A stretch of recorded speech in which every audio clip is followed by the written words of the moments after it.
Hello friends, வாங்க நம்ம big பாஸில் நடந்தது ஷார்ட் அண்ட் ஸ்வீட்டாக நம்ம பார்க்கலாம். ஸோ ஷார்ட் அண்ட் ஸ்வீட்டாக என்னென்னு பார்ப்போம். வாங்க. என்ன நடந்துச்சுன்னா நம்ம விஜய் சார் வந்துட்டார்.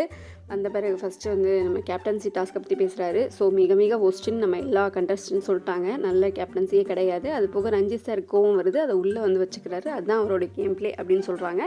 நெக்ஸ்ட் என்ன நடக்குது அப்படின்னு பார்த்தோம்னா எவிக்ஷன் யாருன்னு கண்டுபிடிக்கிறாங்க. முதல் எவிக்ஷன் நம்ம சத்யா, ரெண்டாவது எவிக்ஷன் நம்ம தர்ஷிகா, மூணாவது என்ன நடக்குது அப்படின்னு பார்த்தோம்னா எல்லா கண்டஸ்டன்ஸையும் கூப்பிட்டு தனியாக ரூமில் வச்சு பேசுனாங்க. ஸோ என்ன பேசுனாங்க அப்படின்னு பார்த்தோம்னா நீங்கள் 5 வாரம் எப்படி விளையாட போகிறீங்க, அவங்களோட கேம் பிளான் என்ன திட்டங்கள் அப்படின்னு கேட்குறாங்க. அதில் நம்ம ரயான் இருக்காரே, சார் நான் மட்டும்தான் சார் கம்மியாக பேசியிருக்கேன், இன்னும் கொஞ்சம் நேரம் பேசுங்க சார், இன்னும் ஒரு நிமிஷமாக பேசுங்க சார், சும்மா வச்சு தான் சொல்லிவிடுங்க சார் அப்படின்னு சொல்லி அவர் காமெடி பண்ணிகிட்ருக்காரு.